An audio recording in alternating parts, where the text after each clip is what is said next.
I have a shower Mythic guide. The first boss you'll come to is called Warlord Parjesh, and it's quite an easy fight. He'll call in adds. You want to destroy the caster ad as soon as possible, but leave the melee one alive. And the caster ad is the smaller of the two, casting what looks like ice abilities. And the boss will have a ability called Impaling Spear. Now, if it's put on you, you need to get between the remaining ad and the boss, so the spear hits the ad and kills it. As you saw there, that was quite well done. I can see more ads have entered, and the caster needs to be taken down.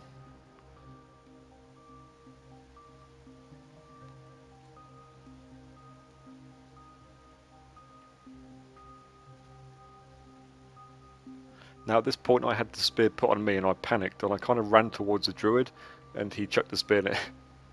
You have no idea how much I laughed when I saw that.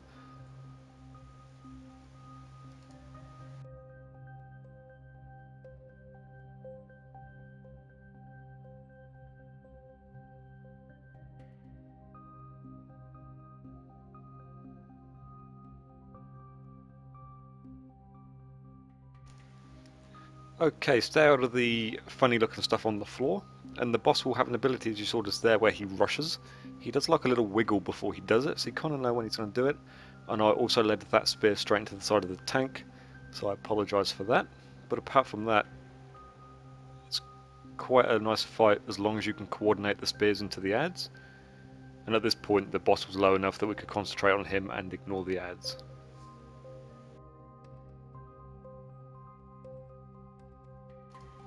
The second boss you'll come to is Lady Hatecoil. Now she will be casting Curse of the Witch, which puts a curse on you, which needs to be taken off.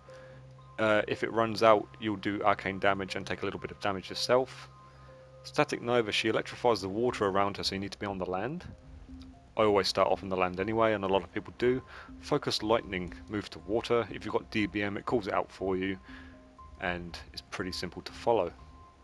Now Beckon Storm, you see the little water things moving around, she creates them, and I don't actually think they are an enemy until they're attacked. So if you can avoid attacking them, I think they're pretty friendly. Now as long as you get in the water and on the land when it tells you to, you shouldn't have a problem.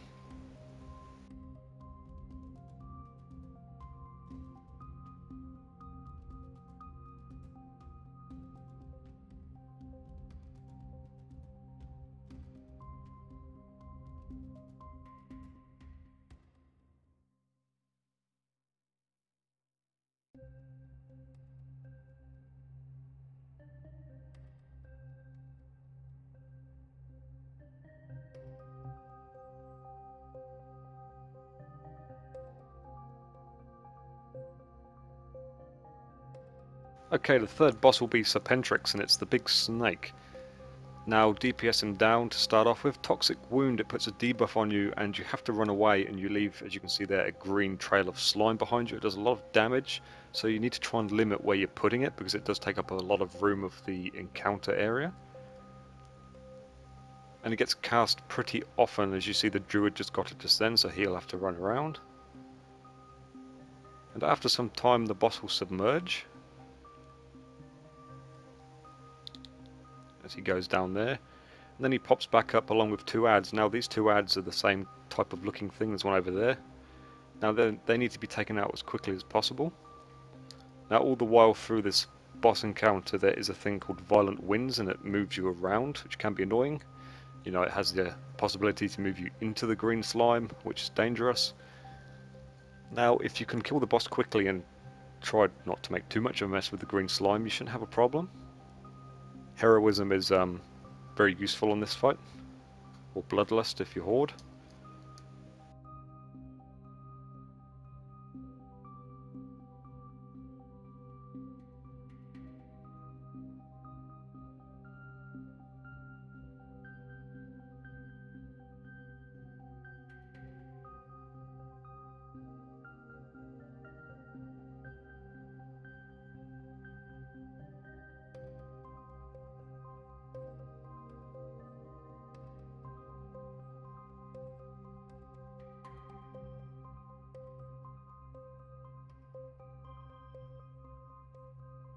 The fourth boss is King Deepbeard. Now, it's quite a simple fight. Start off by DPSing him down. Violent Winds is still active in this fight, so you will be moving around slightly, but it's not that much of a problem in this fight. And the boss casts gaseous bubbles, and if you get struck by one, which I have there, you need to take damage in order to get rid of that bubble, because if it explodes it does heaps of damage. Now Call of the Seas creates little blue swells on the floor, and you need to stand in them if you have the bubble. If you don't stand in them, as they will damage you, and as soon as the bubble is gone, get out of there. As you can see now, the bubble has gone.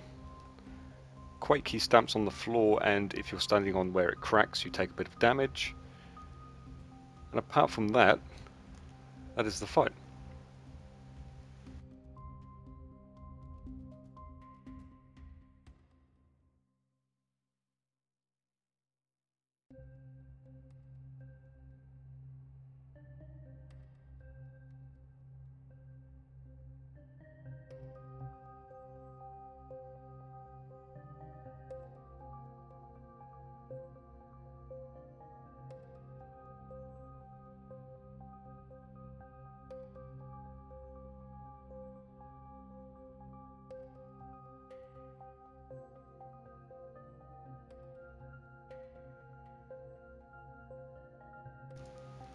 Your fifth and final boss will be the Wrath of Azshara. Now, this is a crazy boss. I personally hate this boss.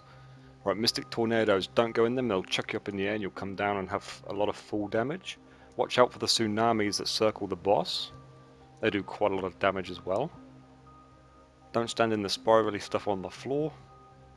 Actually, don't stand in anything on the floor. Arcane Bomb. Now, this can be dispelled, and it should be, because it does a lot of damage when the timer reaches 0.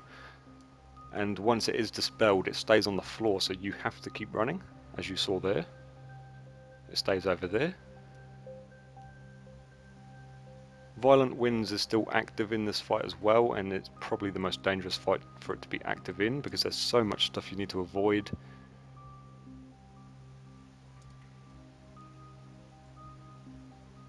So the main thing you need in this fight is just awareness, really. Don't stand in stuff. Avoid things. I got chucked up in the air there. Didn't do too much damage.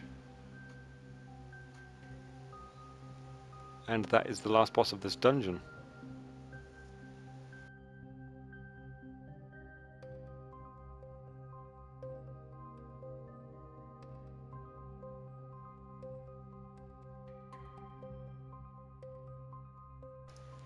Now towards the end of this fight, quite a few of us did die. There's one dead already, and I think the tank dies towards the end as well. Then it was just a case of trying to finish him off quick before we all got killed.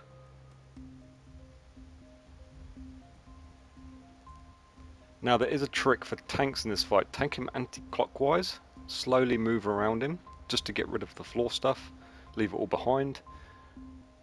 So I hope some of you found this useful. Thank you for watching. There's more guides on Mythic dungeons on my channel.